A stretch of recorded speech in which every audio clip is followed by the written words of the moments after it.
Kalau dari kacamata buruh nggak seperti itu. Iya, Jadi kacamata makanya. buruh posisinya pemerintah yang harus mengendalikan inflasinya. Kan ada urusan penentuan UMP itu ada Iya. rumusnya kan ya. Iya. UMP tahun berjalan ditambah UMP tahun berjalan kali persen kenaikan, Ya, ya kan? Nah, di mana persen kenaikan sama dengan inflasi plus pertumbuhan ekonomi kali alfa. wah, Nah, ada berat alfanya ini hitung-hitungannya nih. Memang berat dengan nilai alfa antara 0,1 hingga 0,3 mengikuti kebijakan pemerintah terbaru Iya, di PP 51 2023 kemarin. iya, Nah, itu memang alfanya itu kan yang ditentukan pakai KHL kan, macam-macam itu. Iya. Apa? Eh, iya standar hidup dan segala standar hidup macamnya layak itu disesuaikan ya. Nah, itulah. Nah, eh, kalau inflasi, nah sekarang ini kan tentunya masyarakat, ya kaum buruh kan juga masyarakat ya. Mereka itu kan kebutuhan hidup mereka yang mengikuti inflasi itu kan. Betul, Posisinya kan itu. betul. Gimana? Nah iya makanya ekosistem ini kan dibangun kan berdasarkan ini ya, kalau kita lihat ekonomi makronya adalah ya, inflasi kita juga kan ya walaupun tetap stabil gitu ya, dijaga stabil itu, tapi kayaknya seolah-olah semu. Jadi pada kenyataannya harga-harga itu semuanya naik. Naiknya Ya kan? Nah, di atas, naiknya di atas nilai betul. inflasinya kan? Ya kan? Nah, terus kemudian ada kecenderungan juga dari masyarakat kita yang menahan diri untuk tidak membeli barang-barang yang kurang perlu gitu. Alhasil produk-produk yang dihasilkan oleh para pengusaha ini ya itu juga nggak kebeli gitu, karena mereka melihat nih yang masyarakat yang menahan ini melihat bahwa situasi belum stabil nih gitu, kondisi belum benar-benar pulih nih gitu, ya kan, dan kita nggak tahu 2026 ini akan seperti apa nih gitu. Nah ada akhirnya mereka malah melakukan investasi ke tempat yang lain, Mas. Salah satunya emas. Tuh, tadi ada teman-teman di studio nanya, harga emas kira-kira gimana Mas Andri gitu kan. Iya, itu salah satunya tuh. Gitu, ya kan? Mereka tidak lagi berpikir untuk membeli barang ya yang memang dipakai untuk kebutuhan sehari-hari. Artinya kayak membeli pakaian, habis gitu ya. tekstil, sepatu, makanan gitu. Mereka kenahan. Mereka akan menyimpan saving mereka itu juga tidak di bank. Mereka akan menyimpan itu di emas gitu. Ya kan? Nah, padahal sebenarnya yang jadi persoalan lagi selanjutnya adalah emas itu adalah benda tabungan yang memang untuk disimpan. Jadi artinya uangnya itu tidak muter, Mas. Gitu. Kebayang ya? Jadi uangnya itu nggak muter gitu. Uangnya nggak muter. Uangnya tetap ada disimpan gitu sama masyarakat ini. Kemarin tadi cerita juga Antam katanya habis emasnya tuh. Beli emas di luar Antam harganya udah hampir 3 juta. Nah, itu kan artinya emas ada potensi kemungkinan akan naik terus gitu. Nah, dia berpikir untuk melakukan investasi di situ gitu daripada menyimpan uangnya di bank. Kalau uangnya di bank kan muter uangnya gitu kan. Nah, ini kan enggak. Mereka kan nyimpen emas kan pasti di rumah. Meskipun ada tabungan emas ya. Gitu. Tetapi kan tetap aja itu juga produk yang kurang laku lah dalam tanda kutip. Nah, jadi yang jadi persoalan sebenarnya ini yang harus dibenahi gitu. Maksudnya ketidakpastian ini harus diperjelas dulu gitu. Jadi dari sisi, jadi kan efeknya banyak ya, imbasnya tuh kemana-mana ya. Intinya perbaiki dulu sistem ekonominya, politiknya, ya kan, terus kemudian keamanannya gitu.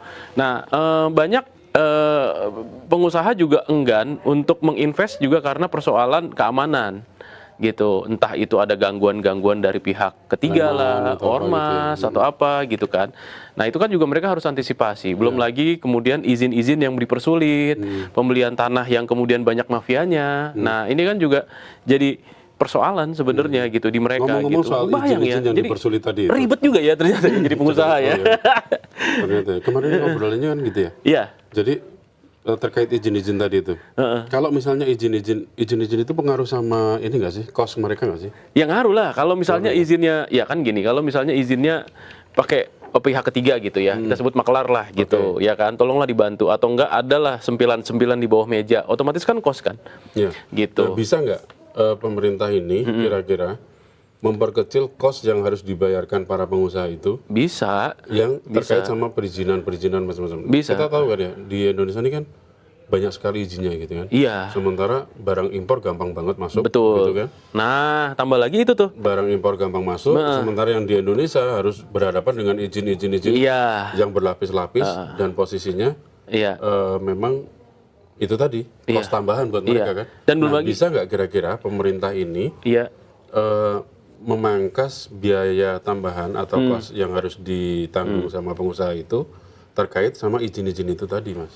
Nah itu sebenarnya dari obrolan yang kemarin ya, sebenarnya dari beberapa orang pengusaha ya bilang sebenarnya kita bisa meniru Vietnam. Vietnam itu one stop shopping lah, atau enggak one stop service gitu. Jadi ketika ada investor datang, kita mau menanamkan uangnya di sini gitu kan, bangun pabrik, mereka udah mempersiapkan lahan yang memang khusus gitu ya, kayak model ini loh, kawasan industri, ya, kawasan berikat gitu ya. ya, yang memang udah ada fasilitasnya, ya kan. Terus kemudian tinggal bangun. Kalau butuh tenaga kerja, oke kita tinggal kasih tenaga kerjanya ke situ, gitu kan. Nah ini udah dilakukan sebenarnya. Nah yang di Vietnam nih, bukan di sini. Indonesia juga punya kan. Di beberapa Indonesia kawasan juga udah ada. Cuman kan memang balik lagi kita tuh terbelit dengan sistem yang terlalu birokratis lah, gitu. Nah makanya. Tapi kan ada yang kemarin Omnibus Law ketenagakerjaan itu gimana? Undang-undang ketenagakerjaan. Iya, jadi sebenarnya ya itu tadi kalau menurut saya sih lebih ke situ dulu, bangun ekosistemnya dulu lah, gitu. Pemerintah tuh harus Iya, berarti Omnibus Law kemarin ternyata juga belum berhasil ini. belum efektif memangkas perizinan-perizinan yang bukan yang nggak penting, tapi yang berbelit itu tadi ya. Iya, Yang gitu. memang, dan itu masih dikeluhkan sama pengusaha ya, Mas? Iya, masih dikeluhkan gitu. Dan ternyata kan banyak. Dari teman-teman Apindo kemarin Iya, dari teman-teman Apindo, nanti mungkin Sobat Sindo bisa ikut di itu nimbrung ya, di podcast kita di To The Point aja jam ke poin 7. aja nanti jam 7. Iya, itu kan itu membahas tentang itu gitu, membahas tentang lika-liku lah, keluh kesahnya pengusaha sebenarnya. Yang selama ini kayaknya mereka nggak akan ngomong gitu ya. Nah, ya salah satunya itu. Di situ mungkin kalau selama ini kita membuka sisinya dari kebanyakan dari para buruh ya. Betul. Ini kalau yang ini nanti di TTPA Iya, dari persepsi pengusaha gitu ya. Iya, dan ternyata mereka juga mau kok merangkul teman-teman buruh gitu ya, pekerja gitu. Ayo gitu, karena mereka juga kan nggak mungkin ada atau sustain juga karena kalau nggak ada pekerjanya gitu. Nah, Ya, yang jelas lah. iya Karena kan, sebenarnya kalau dalam motor penggeraknya kan itu. dalam ilmu pengusaha juga bahwa karyawan atau buruh itu harusnya adalah sebagai investasi kan. Aset Ya? Nah, yang itu Mas. Jadi ya kemarin sempat diskusi seperti itu. Jadi memang kayak di Vietnam itu ya ada tuh satu one stop services-nya gitu. Nah, di Indonesia harusnya ada. Dan itu gampang gitu. Dan itu izinnya gampang kalau di Vietnam. izinnya, gitu. Nah, itu sekaligus sama tenaga kerjanya gitu. Nah, yang di kita ini memang ya akhirnya terbelit di situ. Terus kemudian Masih jalurnya perizinan itu masih lebih panjang dari Vietnam. Iya, katanya begitu. Ceritanya gitu. Gitu ya? Iya, katanya begitu. Tapi yang bikin lebih panjang apa sih, Mas? ya sebenarnya kan ininya ya kalau menurut saya sih lebih kepada lebih kepada banyak embel-embelnya kalau di sini ya nggak sih? Iya kan, kayak kita mau bikin izin bangun rumah aja deh gitu, IMB-nya, waduh ribet banget, tiba-tiba disamperin sama oknum dari mana, tiba-tiba disamperin oknum dari mana gitu lah, kan padahal cukup sekali. Oknum kelurahan gitu. Nah itu dia, nah kayak gitu, apalagi bangun pabrik kan, gitu. Nah ini kan juga jadi PR, apalagi kemudian misalnya ada double sertifikat ganda gitu, itu kan diurus lagi, bermasalah lagi gitu kan. Ini kan bukan jadi hal yang bukan jadi hal yang aneh gitu di kita.